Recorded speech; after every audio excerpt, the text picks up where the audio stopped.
Imagine for a moment a world without art, without dance, opera, literature, poetry. That world would be a very, very dull place.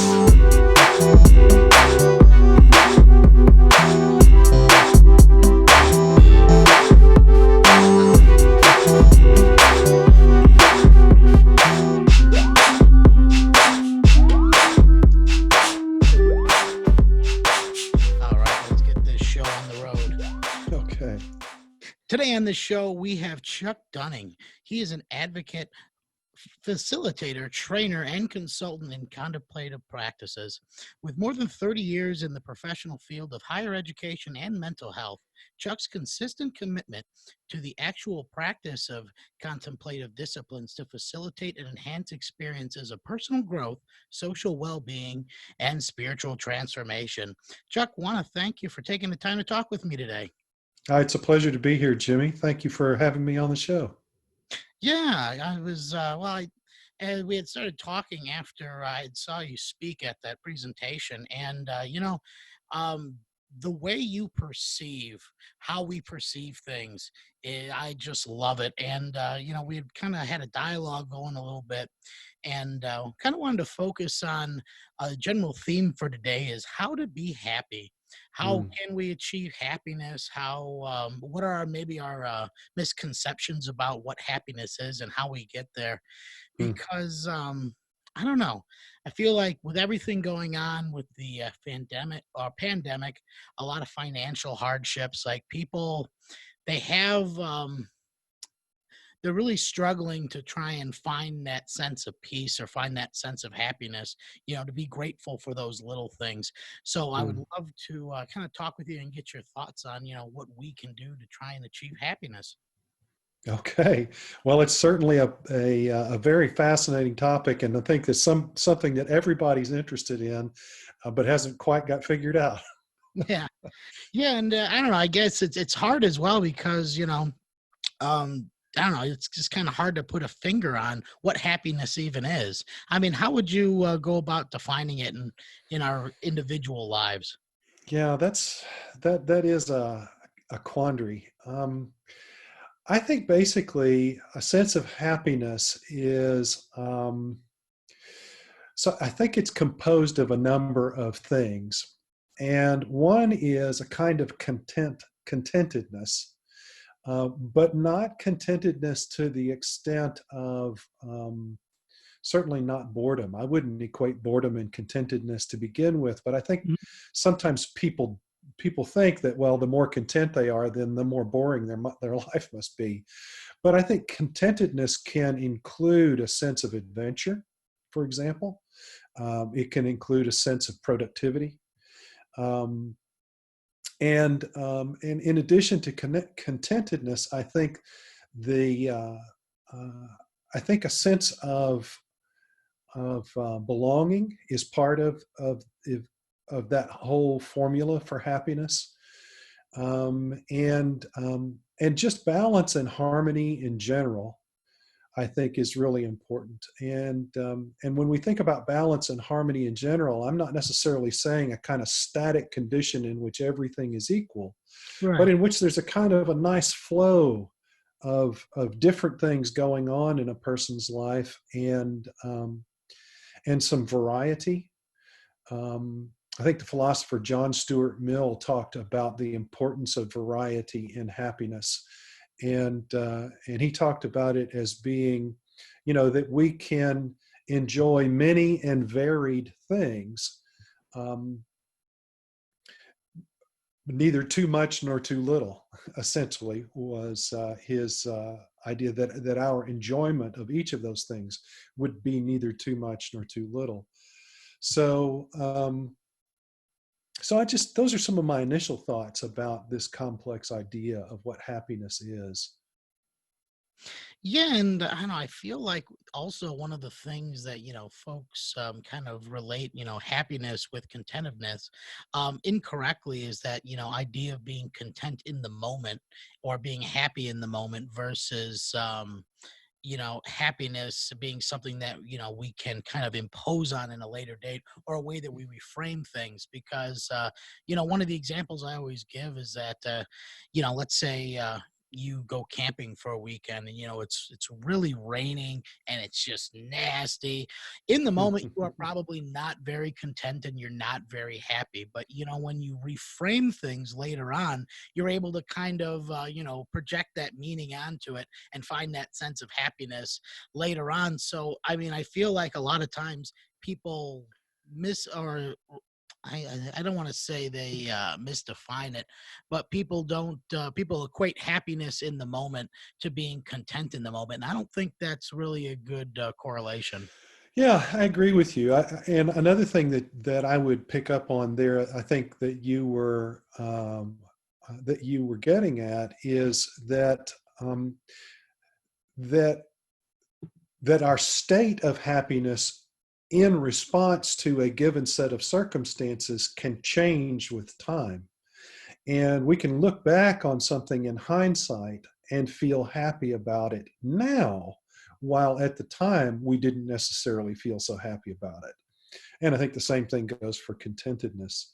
Um, that that sometimes if you go through something that's a really difficult life experience, and you think it's horrible, but then years later you come to appreciate the wonderful lessons that you've learned from it, and maybe the ways you've grown from it, and the doors of possibility that it has opened up in your life. And it brings on a kind of happiness to think back on that experience. I can give a perfect example from my own life. Mhm. um, there was a period in my life when I was an electrician, and I had dropped out of college, and this was the way I was going to make my living. But I was really unhappy being an electrician. It was something that I could do, I could make a living at, but boy, I'll tell you, there wasn't much contentment in that occupation for me. It just wasn't. It just wasn't right for me in many ways. And then I had a back injury on the job that put me in the hospital, and I had to have surgery. And coming out of that gave me an opportunity to redirect my life. And I got support from the state because it had been an on the job injury.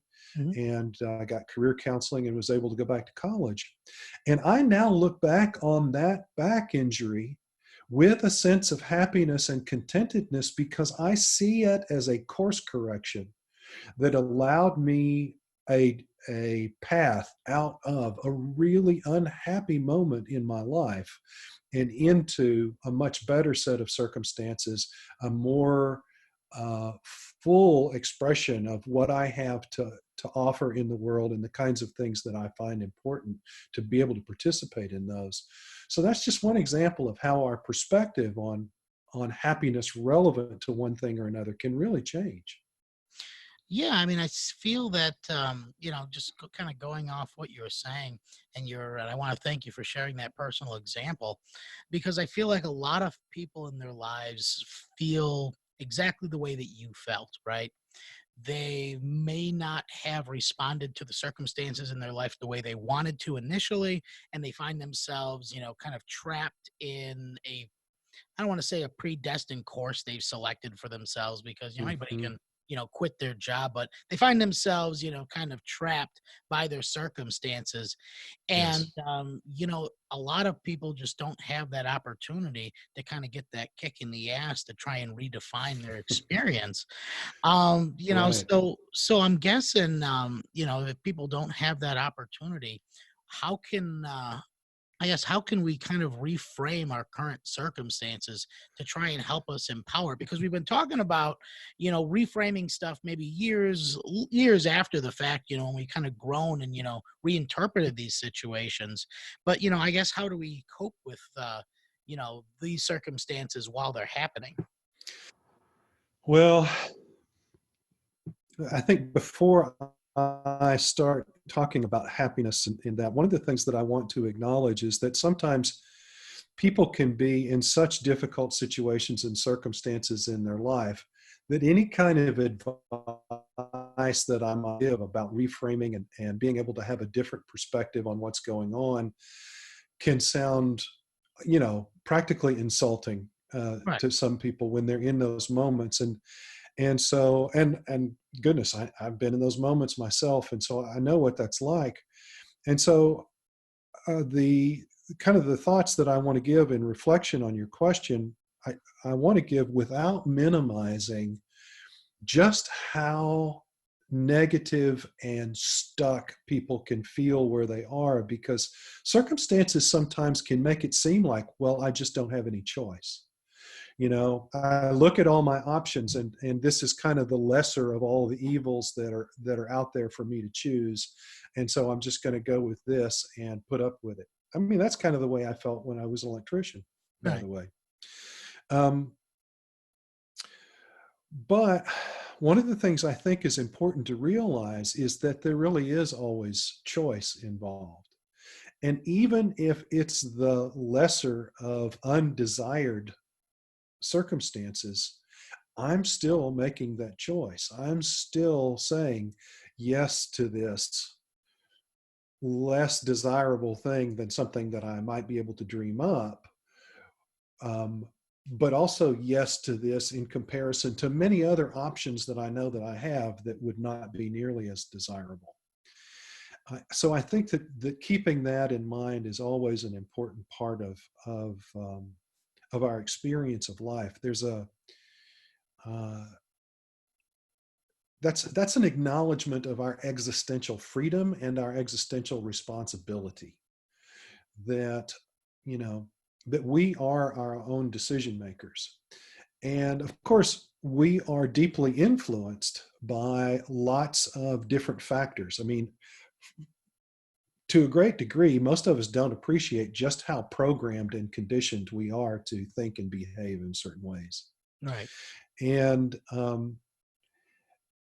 And so I think one of the things here that this starts to get at when we start talking about choice and we start talking about our existential freedom and responsibility is that we have to start practicing some really deep self-awareness to become aware not only of what our choices are, but why we find some choices more acceptable than others, or more desirable, more attractive than others, and why some we just write off without even thinking about it. Because when we start to do that kind of self-examination, we have the opportunity to begin to question, okay, where did I pick that up from? Why do I think that that's not a good option for me or an acceptable option? Or why do I think that this other thing over here is the thing that I have to do?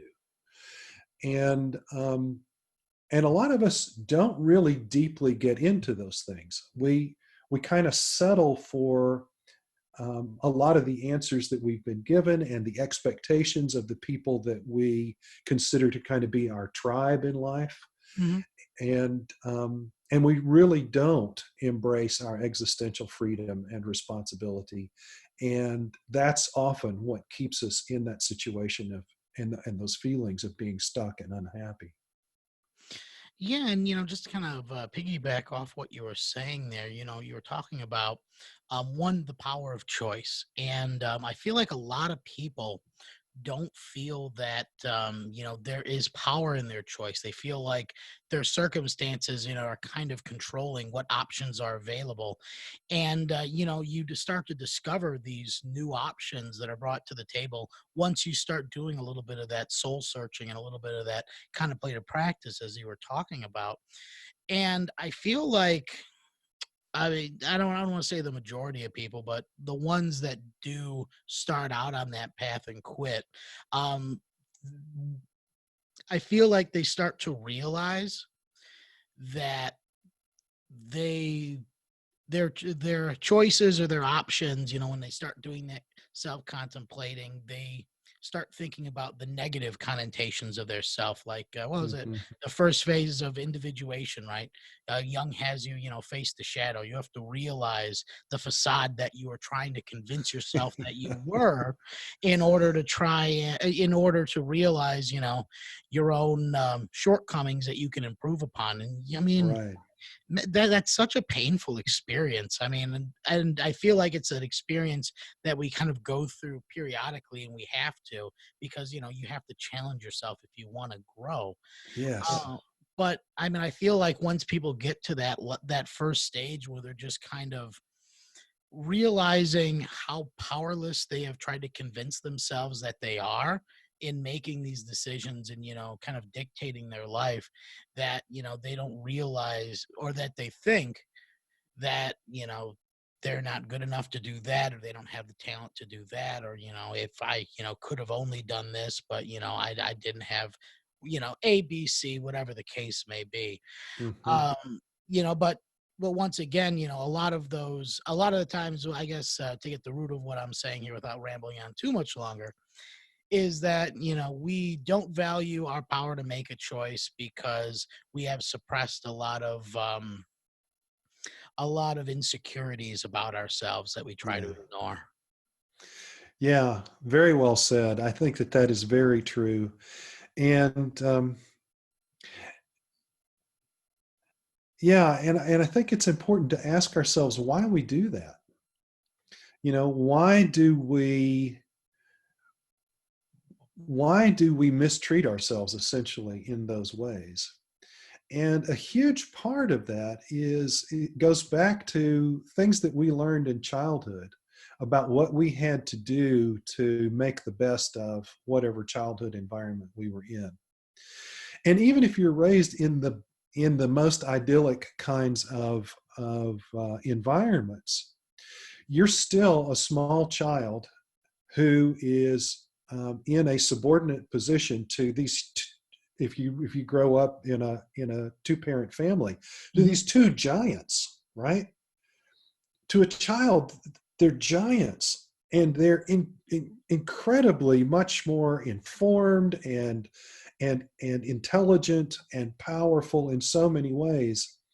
And it's natural for us to feel intimidated by that. We feel secure in a good, healthy home environment. Those giants can make us feel very secure and encourage us and support us in lots of ways. But that doesn't negate the automatic natural instinct we have of recognizing that we have to get along with those two giants, Right. and we have to cooperate, and we have to kind of find out what it is that makes them happy so that we can be safe and secure.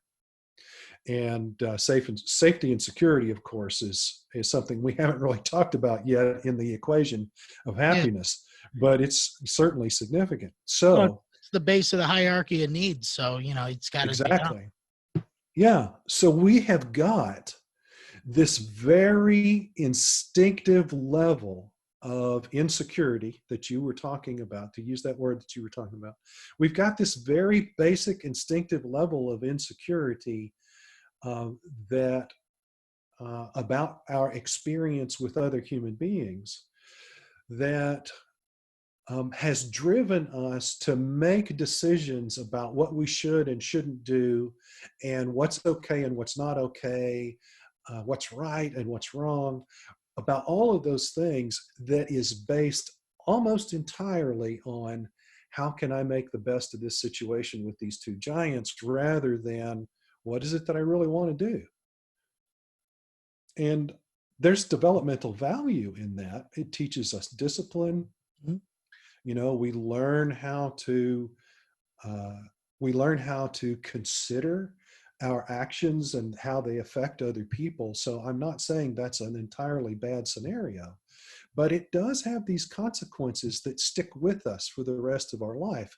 And in particular, this consequence of always kind of considering our own good in terms of the people around us.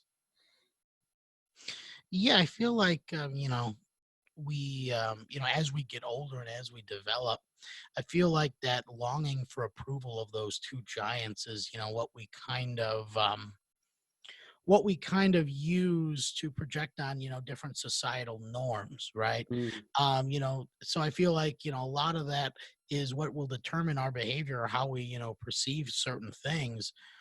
But, I feel like when you primarily if you're someone who's never really gotten that approval, right? You come from maybe a one parent household, right? You never really had that, that I could only, talk about like from a father to a son, but like you've never really gotten that approval from your father. You may have had surrogate father figures, but you kind of, you have that longing for that approval, so you're going to seek that approval elsewhere.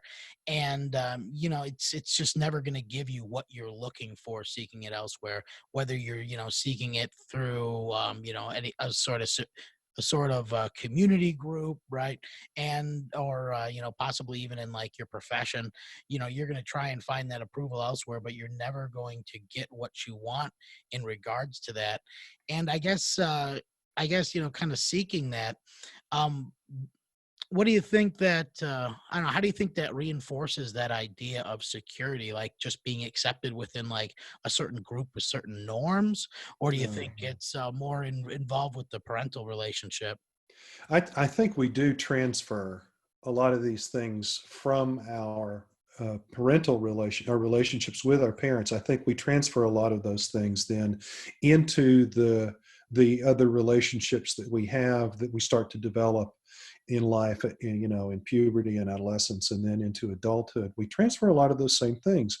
We Instead of looking for parental approval, now maybe we're looking for the approval of our spouses. Right. And again, not that it's a bad thing in itself to get approval, right?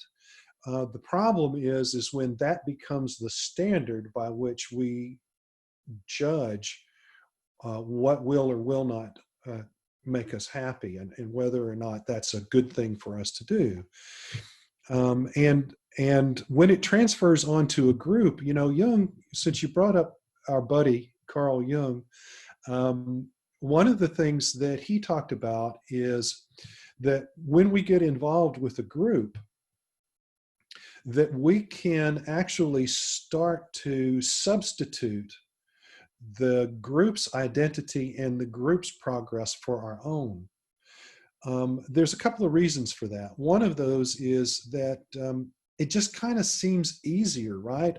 Instead of really working on myself and being conscious and going through all of the difficulty sometimes that self-awareness and self-regulation requires, I can just adapt to what the group norms are and play those things out.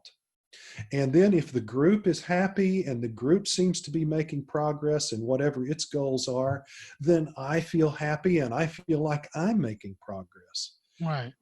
But Jung points out that if you take that individual and you pull them out of the group, they regress right back to whatever state they were in before they joined the group. And you can see this, for example, in the religious revival phenomenon, for example. When people go to a kind of revival experience, they get all excited and kind of filled with the spirit of the moment. Um, they renew their commitment to God or whatever, and in that moment they feel like they're cleansed and freed from all of their sin. And then the very next day, there they are, they're back in their life doing exactly the same things they were doing before the revival. No real change has happened in their lives at all. They were just caught up in the group mind and identifying with it in the moment. Yeah. And while it feels good in the moment, that's not really truly a source of happiness. I feel like that's what makes adolescence so important, is that, when we're in that adolescent stage, I mean, if we're doing it, I want to say doing it right, but, if we're going through that adolescent stage and you're really testing facets of your identity, you jump from social group to social group, kind of testing out different parts of yourself. You find out what the norms are in one group. You jump to another group. You find out what the norms are in there. And, I guess going back to that shadow, that's where it begins, right? We Mm, start to suppress those things that, those different groups don't accept about us until right. we kind of, find something that we think is going to be socially acceptable. But, I feel like a lot of people, when they get to that point and they don't want to dig deeper into that shadow, that's when that group mentality will come in. And I forget, oh man, I forget the name of the book. It was a Jungian book. It was really good. It was, I think it was called Facing the Dragon. It is Hmm. basically about self grandeur. And one of the things that that he had identified in there, and I'm going to have to dig up the book and put it in the notes down below, just because I don't have my source in front of me. Uh-huh. But he coined this term. It's called self-objectification, right? When Hmm. you get into a group and you allow those group dynamics to determine your identity, you are just objectifying yourself into what that group wants you to be. And Yes. you can, I mean, it happens with religions. It can happen with any community group or any social circle, right? I mean, you've all met those guys that you went to high school with, right? They're still hanging out every Thursday at the same bar that they go to every single Thursday with the same group of like 4 or 5 guys. They become stagnant, right? They don't really Yes. challenge themselves anymore. Yeah, you're right. And it has a lot of parallels to addiction. That people use their groups the way they would use a drug. It's an escape from the responsibility that we were talking about earlier of self-awareness and self-regulation, Mhm. self-determination, self-direction, all of those things that can sometimes be really hard work. I mean, a group identity can offer us escape from those things because our attention's not turned internally now, it's turned into the group, turned toward the group. And we can ignore what's going on inside of us if our focus is always on the group and just adapting and playing out, reflecting, mirroring what the group presents. Um, that's a that's definitely a kind of escapism that has a lot in common with chemical abuse. Yeah. Well, I mean, I feel like nowadays, primarily, and not to veer off and get too political, but I feel like that's the issue that we're having with politics these days, and it's just being exacerbated by social media because you're getting those little endorphin rushes from whatever outrage article the algorithm fed you, and it's just entrenching you deeper and deeper into that self-objectification to where you are just your entire identity is based around the support of one candidate or one. I mean, I think of like, with the passing of Ruth Bader Ginsburg, right? The anti-abortion group, where their entire identity is based around this one single issue, Hmm. and if you're basing your entire identity about one issue or one particular belief, maybe it's time you start branching out and asking yourself those questions. Yeah, I hear you. Yeah, there are these multiple ways that we find for escapism from our to get away from the responsibilities of being the whole creatures that we actually are. These, these complex. We are these complex creatures, and we are also even the most self-aware of us, and in some ways especially the most self-aware of us, are experiencing the mystery of ourselves, running into the fact that there's a lot of unknown about myself. Yeah. And that's really, really scary and uncomfortable for a lot of people. And it can take a long time to develop a certain level of comfort and even happiness with the mystery of my own being. Yeah, and I'm glad you kind of brought that up too, because just kind of the mystery of oneself, and kind of how we learn to appreciate ourselves more as we grow older, and it goes along with reframing, like we mentioned earlier. With every new experience, you kind of reframe your own identity, and you kind of learn to grow from that. Yeah, Yeah, hopefully. yeah. If you're paying attention, right? Right. But just I guess kind of looking at it from that perspective, if we're growing as individuals, it I guess, how do we cultivate that desire to want to embrace the mystery? Because it's Mm, definitely not for everybody, and I feel, particularly in today's kind of culture, it's not something that the mainstream wants you to do, right? no. the majority of, I mean, I wouldn't just say mainstream culture, but every culture wants you to stay within due bounds of its norms. And, Right. when you start, questioning yourself, and you start questioning the system and the morality, and, why the way things are, and how those things, how your life circumstances are connected to socio-political circumstances, and you start, looking at all these different factors and their impacts on you, like that that gets a lot of people active in certain Yeah. things that, those in power don't want us to be active in. Yes. You're absolutely right. You're absolutely right. Um, so going back to Carl Jung, I'm going to paraphrase here again, but one of the things he said is that everybody who is on the path to individuation at some point will have to perform an antisocial act. And it's essentially, that requirement that at some point I am just going to have to do things.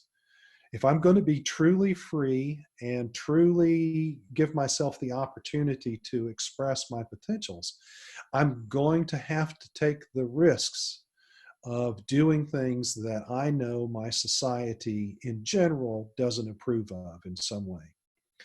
And our society in general likes to tell stories about great individuality and creativity, but it doesn't really respond well to the presence of that in everyday life. And so to some extent, we have to stop identifying with society. Now, that's the ultimate group, right? Right. Society as a whole. But we can go too far with that, because to become completely antisocial or sociopathic, for one thing, you can't just decide to be that way. There's something much deeper and inherent about that.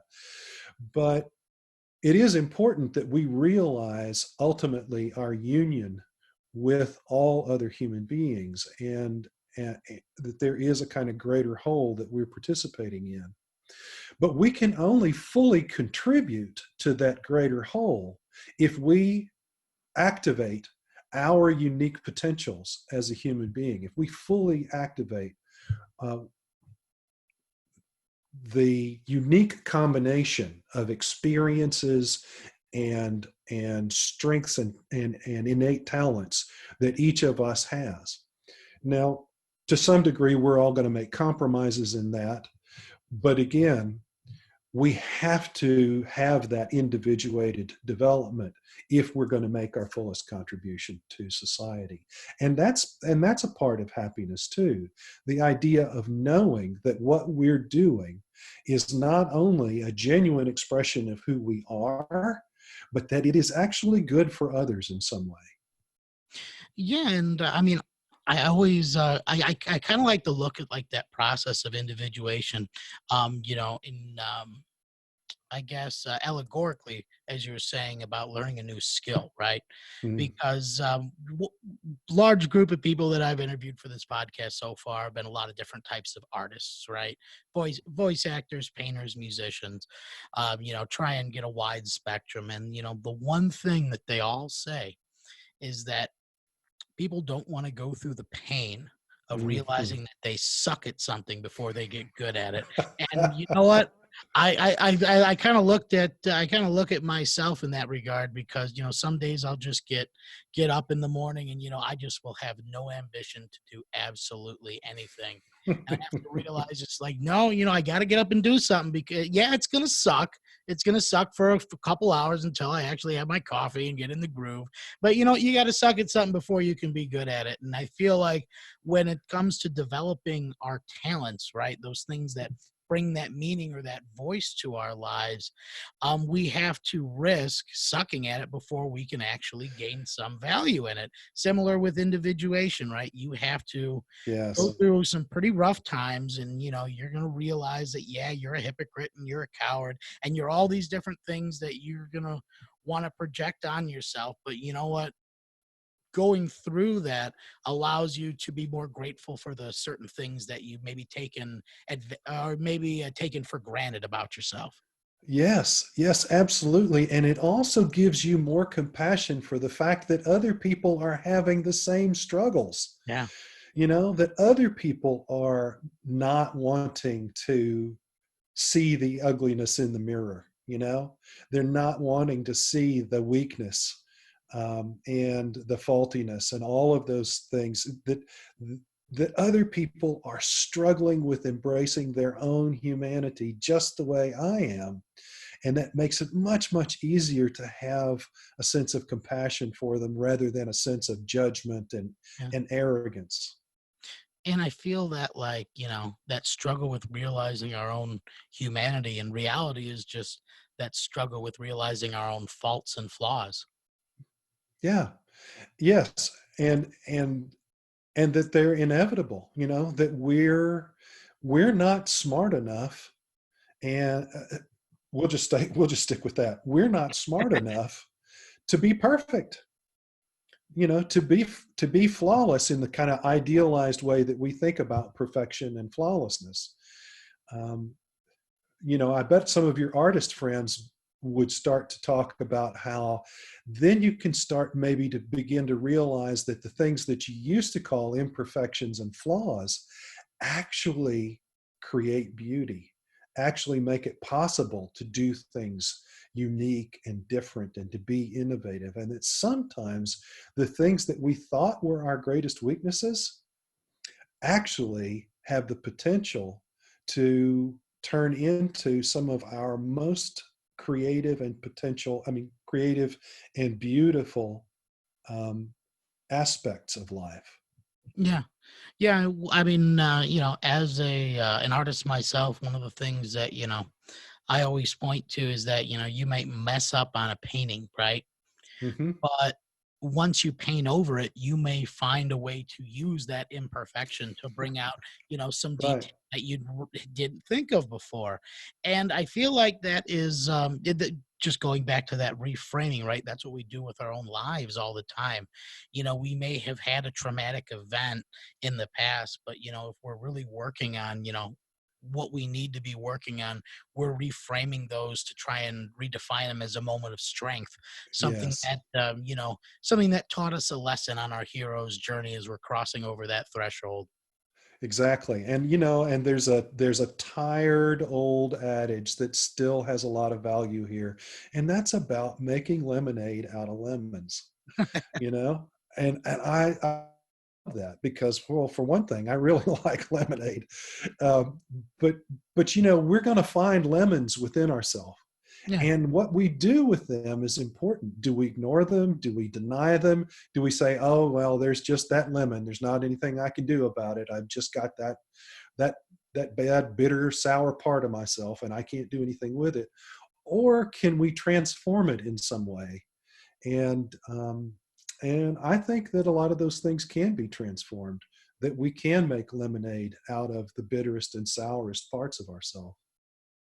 Yeah, I mean, what was I think it was Marcus Aurelius that said the happiness of your life depends on the quality of your thoughts, right? Mm, You yes. you need to be focusing on the positive things in your life and the positive aspects of yourself in order to kind of counterbalance those things that you want to change, right?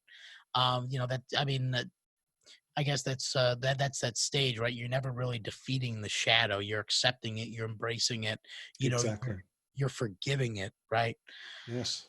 But you know what? I think kind of going off of Marcus there, I think one of the things that people need to be able to deal with in the moment is when they have those negative self-talk or those different Mm. cognitive distortions that just reinforce our Ah, bitter perspective of those events.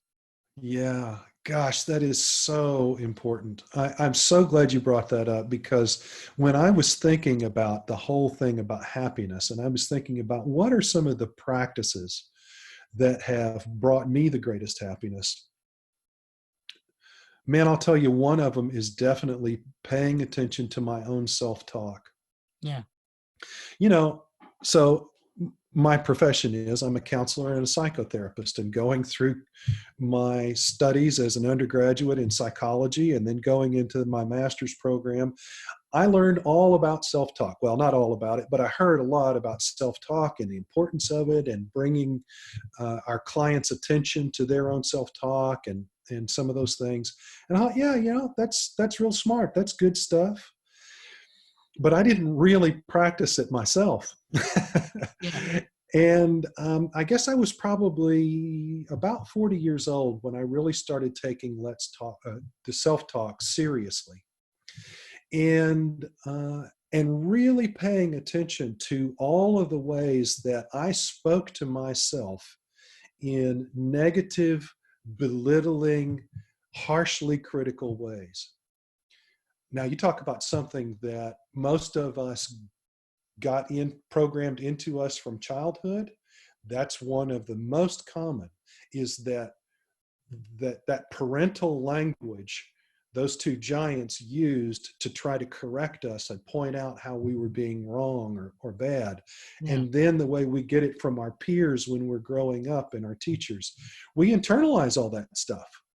And we do it to ourselves to try to beat other people to the punch. The idea is, if I'm critical to myself, if I'm tough on myself, then maybe I'll behave in ways that other people will not have to be critical and tough on me about. And so if we pay attention to that, sometimes we can find that self-talk is just terribly negative and unproductive, and in fact, counterproductive. And so one of the most important things any of us can do is to start to reframe that language. Okay, so this negative self-talk is about something I've observed in myself that I know is, or that I believe is not good for me. It's not being productive. It's not conducive to the kind of relationships that I want to have, or whatever.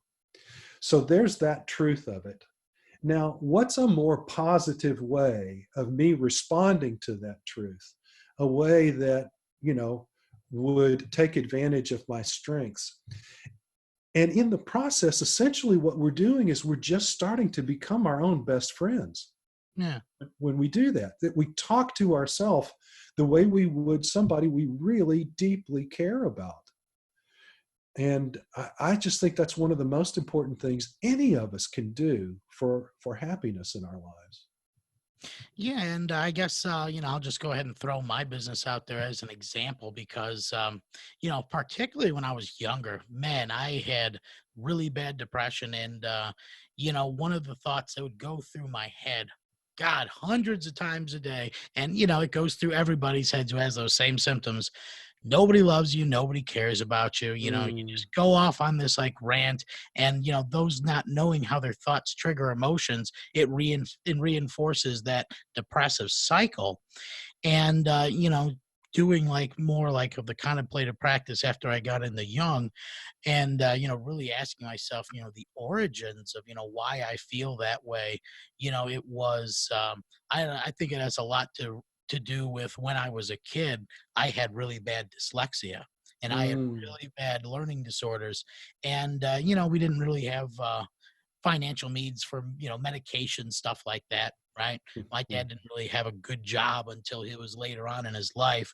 So a lot of that just went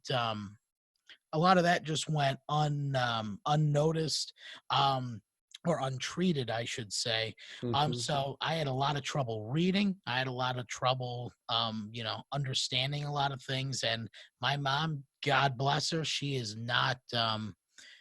Well, let's just say she has her own anger issues that she's always been Mm, working on. mm, So a lot of that frustration, and I would reckon with the financial stuff as well, was kind of thrown on me at that. So, finding that origin in it, though, going back to that parental approval we were talking about, I feel like if we don't give ourselves that approval that we're searching for by developing our own talents, by developing and cultivating our own sense of self, that's what reinforces that cycle, and that's what causes those negative thoughts to kind of manifest from within us. yeah. Yeah.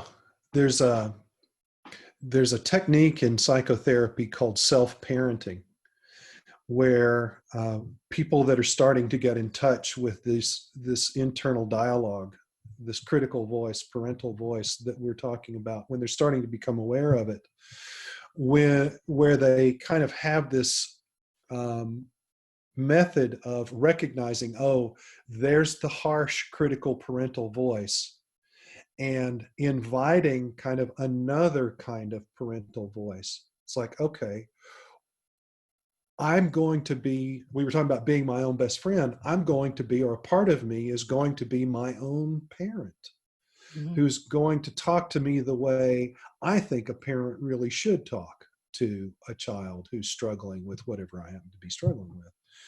And and that practice not only undoes uh, the negativity, but replaces it with something positive from within myself.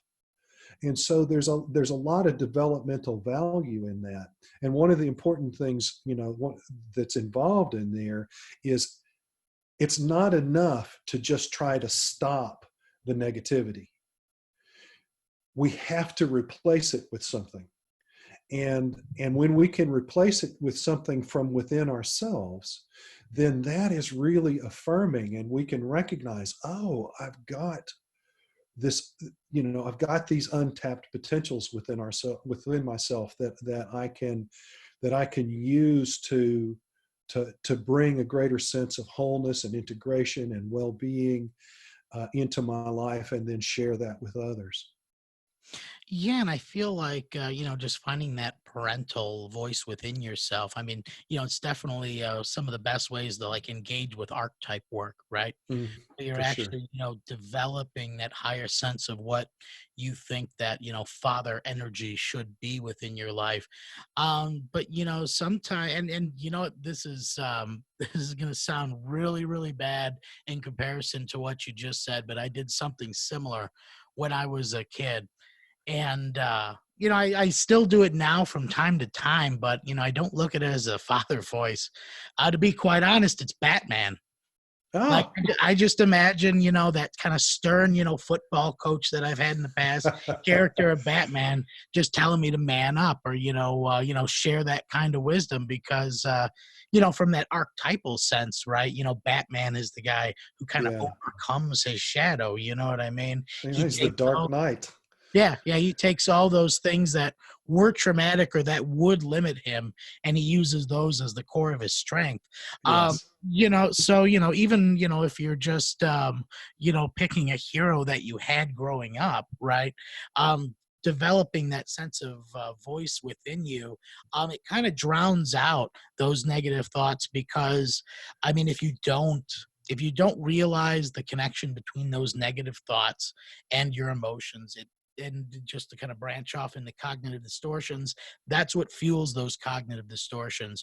And Yes. primarily, for someone who has dealt with depression, that all or nothing cognitive distortion really gets on top of people sometimes. And that is when you just limit your choices to practically, two things that are out of your control. Yeah, that all or nothing thinking is sneaky as hell too. We can be doing it so easily without even realizing it. Yeah, and it is an integral component of this kind of toxic negativity loop that you're talking about. There's a growing body of research about that, about how that kind of negativity loop actually rewires our brains. Yeah, yeah, yeah. It has a lot to do with the frontal lobe and decision making. Yeah. And our perceptions of the world around us. That the more we allow ourselves to stay stuck in negativity, then the more that's all we're capable of seeing in the world around us. And even the things that, in reality are beautiful things, we distort them into something evil and ugly. We can do that. And we can see all kinds of threats where they don't actually exist. And we get into another thing that happens with that all or nothing thinking here is that the toxic negativity then leads us to project that out in ways where we start to kind of identify kind of scapegoat groups out Yeah. there. that group over there, they're this way and they're bad, and that group over there, they're that way and they're bad, and they're this other group over there, well, they're all that way and they're a threat, and everybody in those groups. And then we start identifying individuals by what groups. As soon as we meet an individual, okay, what group do you fall into, so I can plug you into my toxic negativity loop. Right. Well, I mean, even in, just a more of a, a personal way to use it as a defense mechanism, that's just, another woman, it's particularly if like you've been cheated on before, been in an abusive relationship, she's just going to treat you the way everybody else does. It's not even worth getting involved or, kind of getting to know someone. And, a lot of times, you were talking about, different groups just kind of being scapegoated. A lot of that as well as defense mechanisms to try and keep ourselves safe, because but primarily if Yes. you're afraid of groups that you've never had any real, tangible contact with, you have no objective experience to base that off of. So you just allow those thought cycles to kind of dictate and define what they are. Yeah, for sure. For sure. Yeah. You know, that this really goes back to what we were saying earlier about how everybody is, whether they're consciously doing it or not, everybody is struggling with their own insecurity, their own fears, their own discomfort with the unknown and the mystery of life and of themselves. And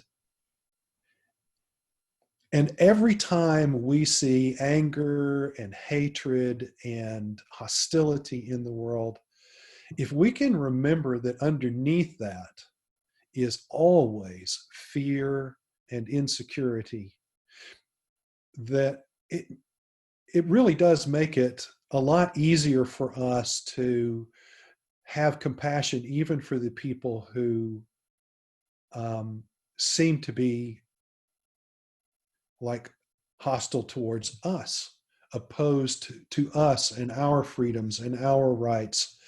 And I think that that's one of the things that we really, really need right now. You know, that we're not remembering that basic level of humanity in all of us. And and and sometimes it's, I can see the basic humanity in you, but I'm not aware of it in myself, so I'm going to be arrogant and judgmental about you. Or I don't see it in you and I see it in myself, and so I'm going to be depressive and withdrawn and self-critical and not engaging in life.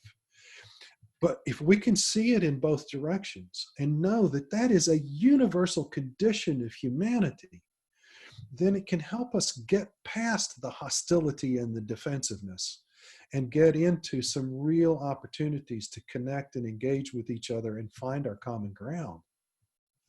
And I feel like I mean, just nowadays, it's harder to connect with people on that level because I, and then I don't want to say everybody, but I feel that, a lot of social media these days, primarily I'll use Instagram as a example here, because Instagram is all about creating a brand about what you are about for yourself, right? Mm, You're only putting out, the pictures that you want the world to see.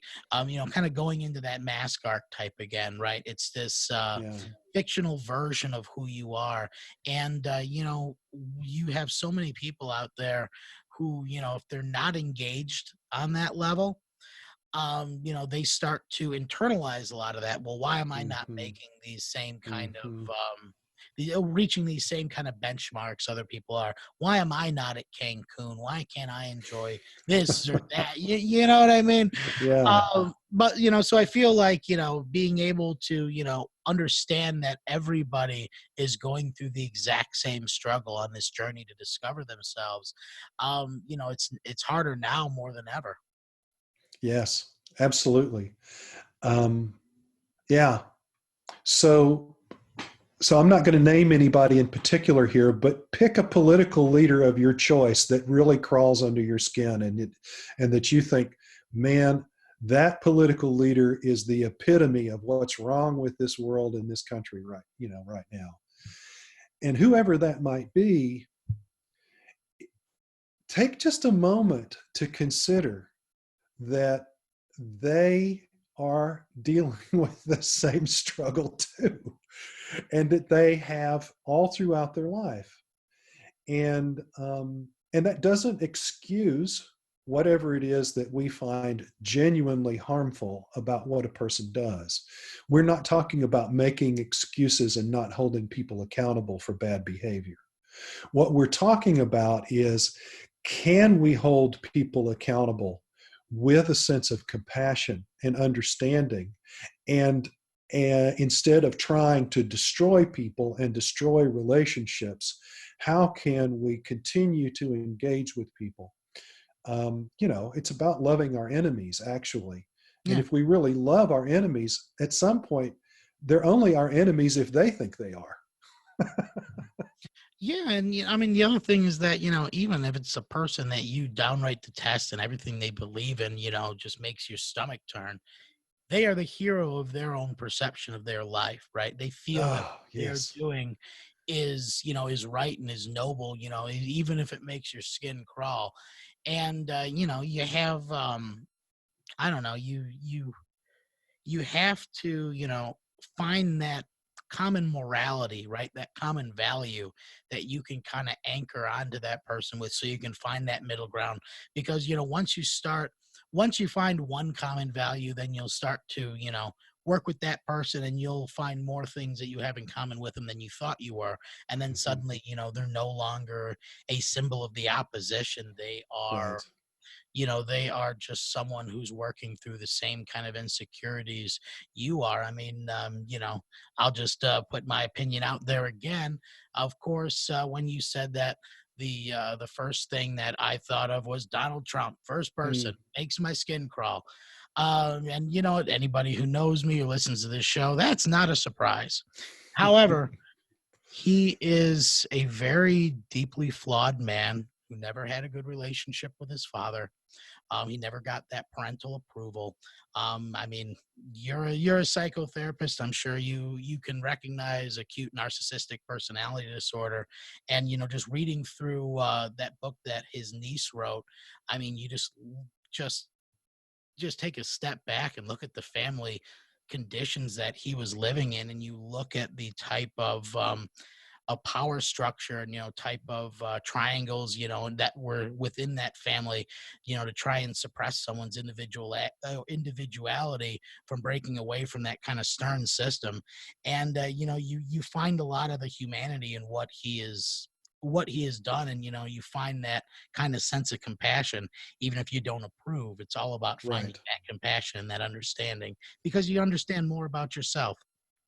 Yes, that's absolutely right. That's absolutely right. Yeah. If and so yeah, there's another practice here, and that is, we've talked about defense mechanisms, and one of the most common defense mechanisms, and also one of the easiest to begin to catch on to, is projection. Yeah. And projection is that defense mechanism where we're in denial of something about ourselves that if we were really fully conscious of it, we wouldn't like it, right? It just wouldn't be something we would approve of, or it would be something that we would feel like it's not okay for us to have that quality or something. And and so what we do is, instead of dealing with it within ourselves, we attack it when we see it in other people out in the world. Hmm. And and so anytime there's someone out there in the world that gets under our skin and that pushes our buttons, we've got a moment to stop and think, okay, how can I recognize within myself at least the potential to be like that person, to have become like that person if I had lived their life? And if I can find that potential within myself, which I should be able to because we're all human, then that makes it much more possible for me to actually now, instead of objectifying that other person as an evil monster, recognize, no, that's just a human being too. Yeah. He's just a human being too, or she is. And and that's a huge step, because there are two things going on there: greater self-acceptance, and then also greater acceptance of others. Yeah, I feel like it's hard to get to that point though, because I don't know. One of the tenets I tend to live by, it's one of the rules of Burning Man as well, is that you have complete acceptance, right? No matter where a person is at in their life, within their struggles, how bad they treat others, accept them for where they're at and understand where they're at, because it's the only way that you're actually going to perceive them.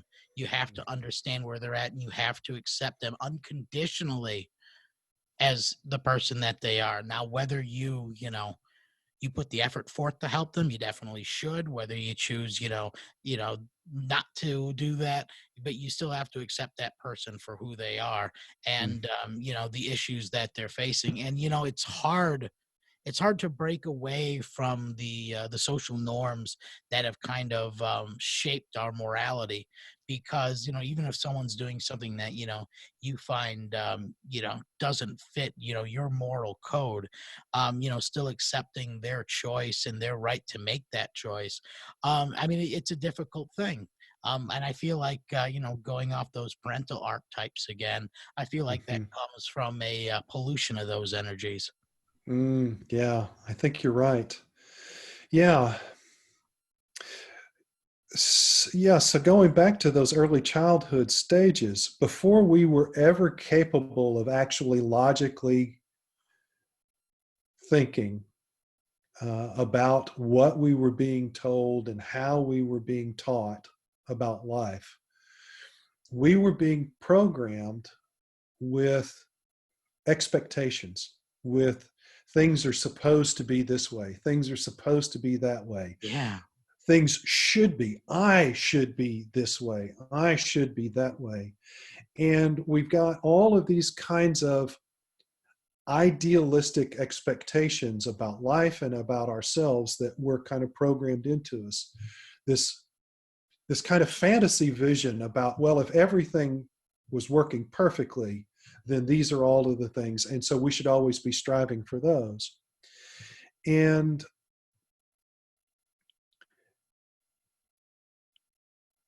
so we're a lot of times in this unconscious process of constantly criticizing and judging everything by a set of norms that were essentially created in our minds as infants before we were ever capable of really analyzing the truth and the wisdom of those things, and being able uh, to accept that, no, it's okay for things to not match up with this fantasy vision.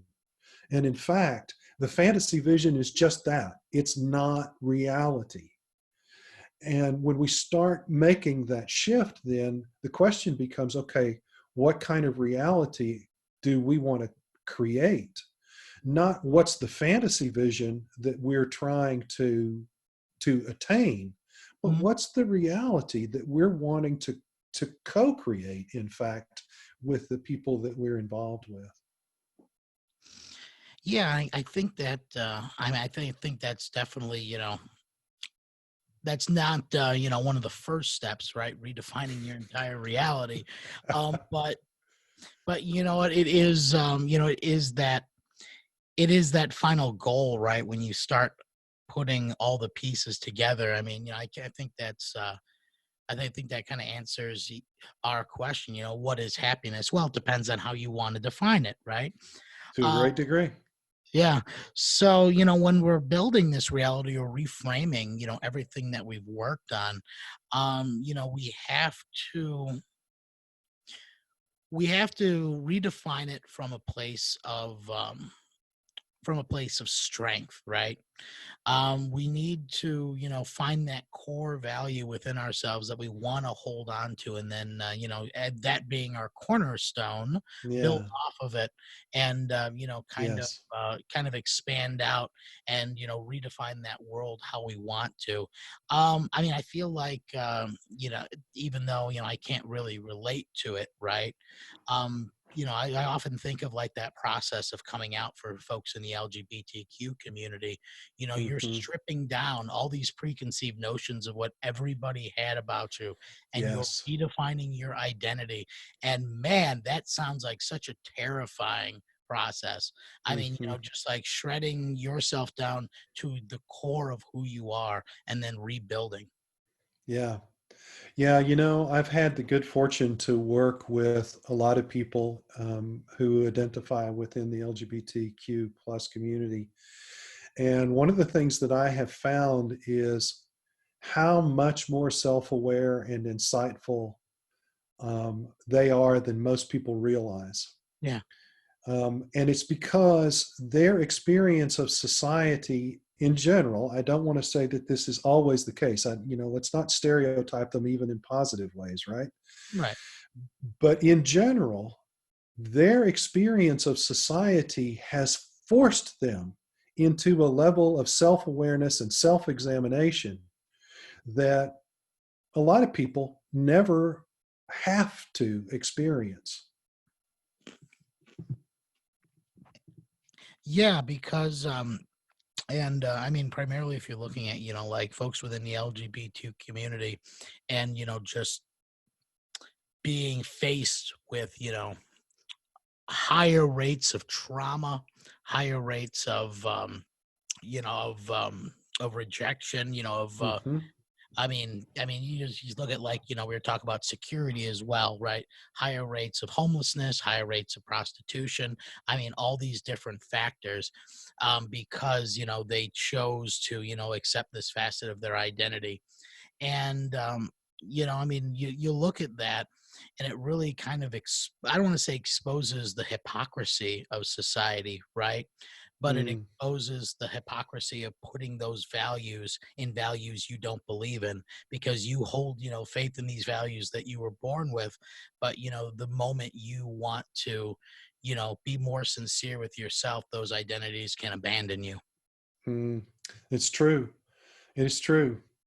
Um, you know, there's a kind of tribalism that runs deep in human nature, and uh, and even our closest loved ones can abandon us when we realize we can no longer identify with whatever tribe it is that they want us to be part of.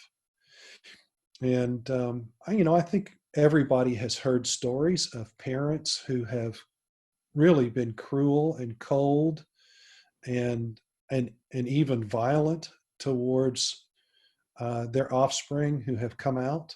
Mhm. And that's a pretty serious. That's a pretty serious level of programming when a person reacts to their own loved ones from the position of the tribe rather than from a position of compassion and love between two individuals. That's shocking. And yeah, I mean, but right there, you hit the head on nail. The only thing that's going to break down that tribalism is compassion, is love. I mean, so I know it's hard to redefine that trauma to want you to be closer to those people that abuse you, to want to understand and empathize with them more. I mean, it's just not the way humans are wired, unfortunately. We Right. we tend to be wired from this more primal place, but I mean, I guess that's the goal, right? We work on ourselves in the hope that others are doing the same thing, so society or humanity in general evolves to that next level, and Yeah. undoes the damage. Yeah. You know, that kind of touches on something you were saying earlier that stimulated a thought in me. Um, I'm going to use my own words for this philosophy that you were kind of espousing, but my own words are, everybody's actually doing the best they can all the time. And I'll tell you kind of the first place where that first started to occur to me. The the first words that got that line of thinking started for me was when I was a kid. I was very active in church. I grew up in a church family. We lived right next door to the church. My parents were leaders in the church, and then all of the kids became leaders. Um, but it's that moment when Jesus is on the cross.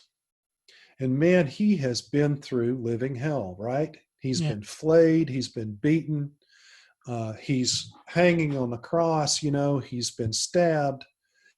And there are these words that he says that just are, I mean, still an incredibly touching moment for me when he says, "Forgive them, Father, for they know not what they do."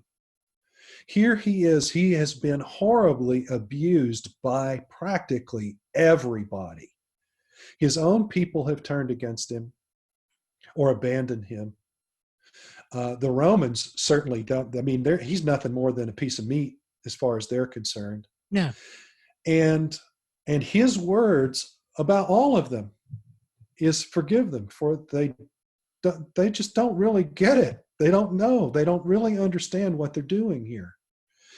And that is just so, I mean, I think that's it. I think every time we do something that is hurtful and harmful, it's done from a place of ignorance. And so we cannot help but be doing the best we can as our awareness waxes from moment to moment, as our appreciation of all the factors and the complexity of any situation comes and goes, that our knowledge of what's really going on, who we really are, who the other people around us involved in the situation really are, that knowledge is what determines whether we're acting in a way that is conducive to a loving, caring, positive, happy world. And of course, just like we said early on in this conversation, we're not incredibly smart creatures. We're just, I mean, maybe compared to some others we are, but we can certainly see the limits of our intelligence. Yeah, and I know, I was raised, similar background, right? Uncle was a minister in the Lutheran church, so we, I kind of, had a similar experience to where it was later on, and when I started getting in the more, apocryphic texts, right? I was reading Yeah. the Apocalypse of Saint Peter, and it just all kind of clicked for me at the end when no matter how gruesome a person it is, everyone goes to heaven after it's all done, right? There's Mm-hmm. ultimate forgiveness. Doesn't matter if you're Adolf Hitler, doesn't matter if you're Jack the Ripper, right? Inevitably you are forgiven for the flawed creature that you are, and you still get to experience paradise, because at that point all the pain and sadness that you had caused, even the victims that you put that through, with that spiritual revelation, they're going to see you as that exact same flawed creature, and they're going to have that ultimate compassion on you. And it's that high level of the potentials of what humanity could be if you really followed the new law of love.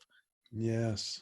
Yeah, so well said. And I think, to get back to contemplative practice, I think that this is one of the great things.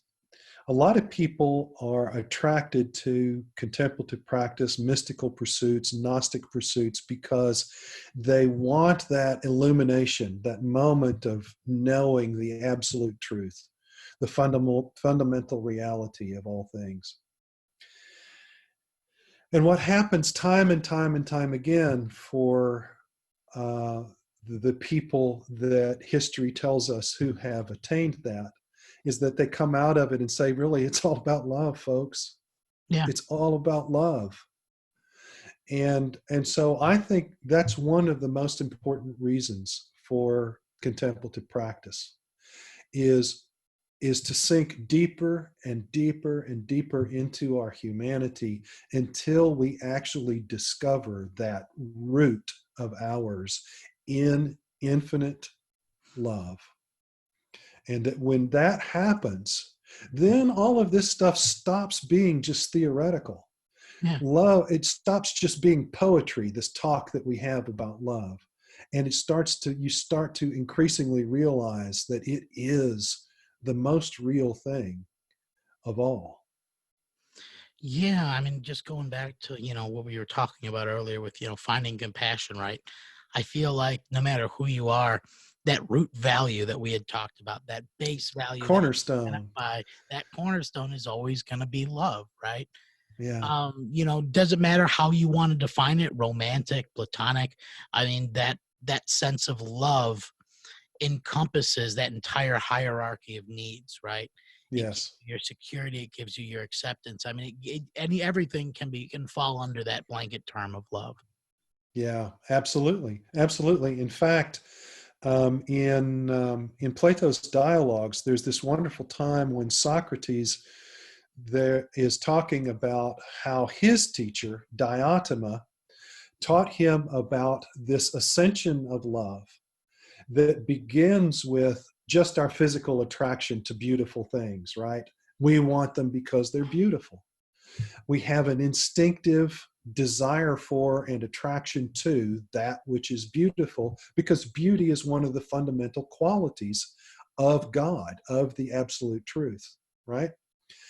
And so that natural attraction and desire for the beautiful is that most basic level of love. And then Socrates recounts how Diotima tells him about these increasing levels of loving and appreciating our existence.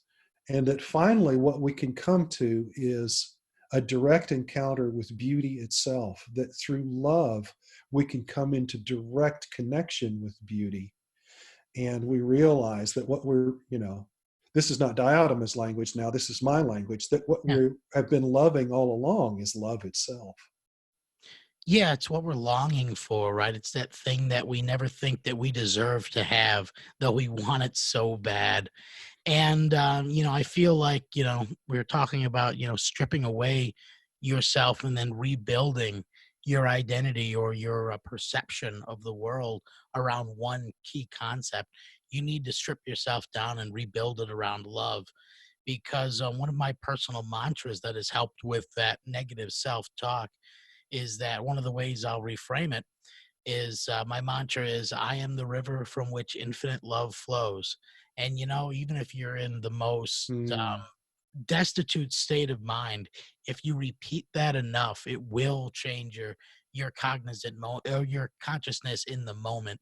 It will yes. change how you're trying to perceive with things because you're just reinforcing that core value that everybody wants to experience. Oh, that's beautiful. That's beautiful. Thank you for sharing that. Um, so I have a similar thing. Mine is not as poetic as yours. Um, I have just a simple question. And for me, as a guy who's often in his head and in his heart about things, I'm kind of by nature an introvert, it seems, and don't automatically think about, like behavior and my impact on the world and so on. That's not my first line of thinking about things. So the thing that I use is just the question, what's the most loving thing to do? In any moment, that question has value. No matter where I am, what I'm doing, that question has value. And the more demanding the situation is, the more value that question has. Wow, that's phenomenal. That's a great way to reframe it, as well as, reinforce the value that we should be focusing on. Um, yeah, that's phenomenal. Thank you for sharing that with me. Mm, So we are getting to the end and of the interview. I try and shoot to have these things about an hour and a half or so. But one of the last things I definitely want to touch on or one of the last things I want to ask you is what are a few things that we right now myself and listeners at home could be doing to try and rewire our brains? What are some exercises that we can do just to get started? Okay. I think, we've talked about some of those things, and I might recount some of them, but one of the first things that comes to mind for me right now is just starting to pay attention to our breathing and learning to breathe in a more full and relaxed way. And that kind of automatically sinks us into a place of centeredness Mhm. and peace that can then help us be more aware and responsive, both internally and externally, the world around us. And so, I'm actually doing it right now. I'm reminding myself as I'm talking about breathing, I'm being more aware of my breath. And so being mindful, to use that word that is so popular now, being mindful of my own breathing and making sure that it is a relaxed, full breath. Because a lot of times we're so tightened up in our being caught up in all of this programming and everything that we're caught up in, that we're not even really breathing. We're not even really allowing the flow of energy and air in our lives that could be happening. So that would be one of the first things. And then I think another important thing is the practice of bringing ourselves back to the present moment. And of course, that can be part of the breath, but recognizing that anxiety is always connected with thoughts about the future, the what ifs, and I got to, it has to be, all of these thoughts about the future. And so then a lot of our sadness feelings are about the past. It was so bad. It was this way, it was that way. And so when we're having those kinds of feelings, there's an indication there that our consciousness is not in the present moment, not fully in the present moment. And so I think it's important for us to bring ourselves into the present moment. And we can do that by paying attention to our breath. But there are other ways that we can do that. One of the most powerful ways is by connecting with our senses.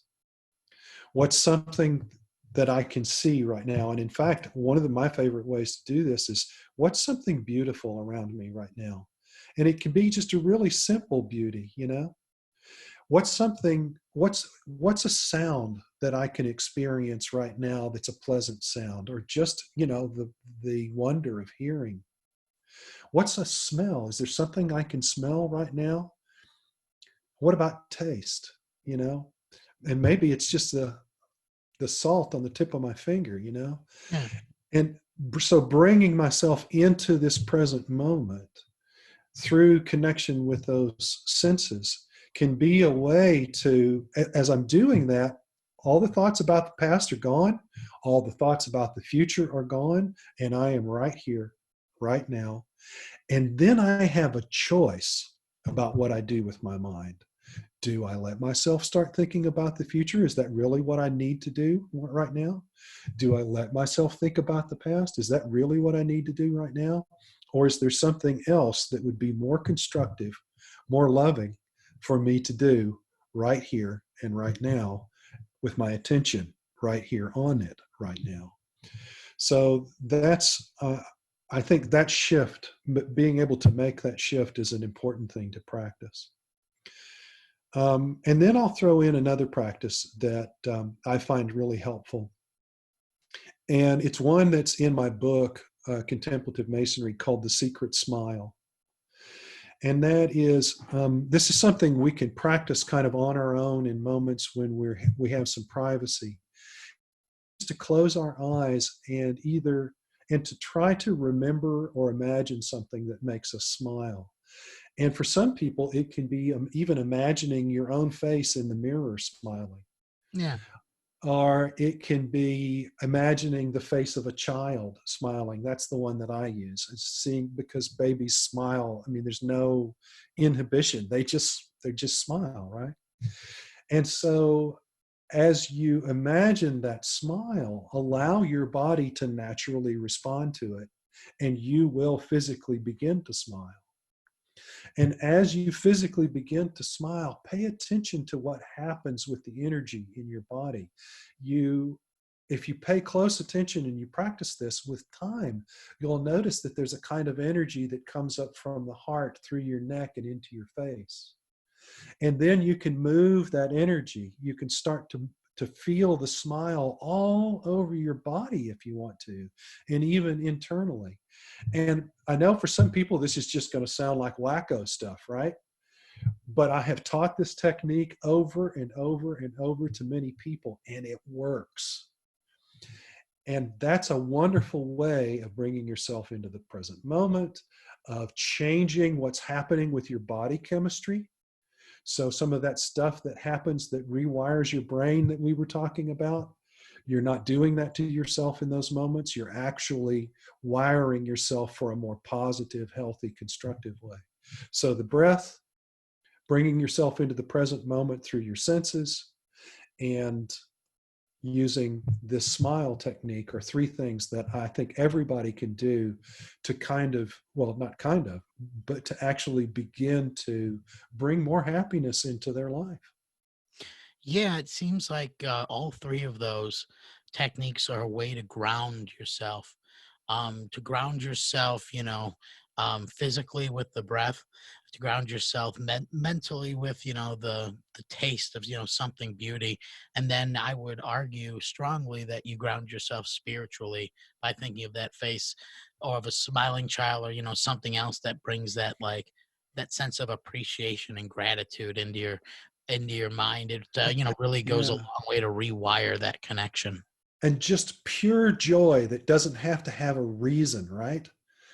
It doesn't have to have a reason. Joy is there, just waiting for you to remember it. It's there. Man, and that is a perfect place to leave off. Chuck, I do want to thank you for coming on the show again. And then if folks can reach out to you, your public website is going to be www.chuckdunning.com, correct? That is correct. That's absolutely right. I've also got a YouTube channel. You can go to YouTube and search for Contemplative Builder and find me there as well. And I've got a Facebook page you can find also by searching for Contemplative Builder. Awesome. Then I will make sure to try and tag your YouTube channel in this post when it goes up. And yeah, folks, I get just to kind of end on the words of my favorite philosopher, Marcus Aurelius. If you are distressed by anything external, the path is not due to the thing itself, but to your estimate of it. You have the power to revoke at any moment. You have the power to control your thoughts. You have the power to control your emotions. You have the power to redefine yourself and your experience. You have the power to be what you choose to be. And, no matter what you're going through right now, strip yourself down to the bare love and joy that you can find, and feed your soul with the things that give us that existential meaning. Whether it's seeking out that love, whether it's witnessing moments of beauty, or, and if worse comes to worse, facing adversity with a sense of sincere courage. Just to quote Marcus one more time: waste no time arguing about what a good man should be. Just be one. Good night, folks. Good night.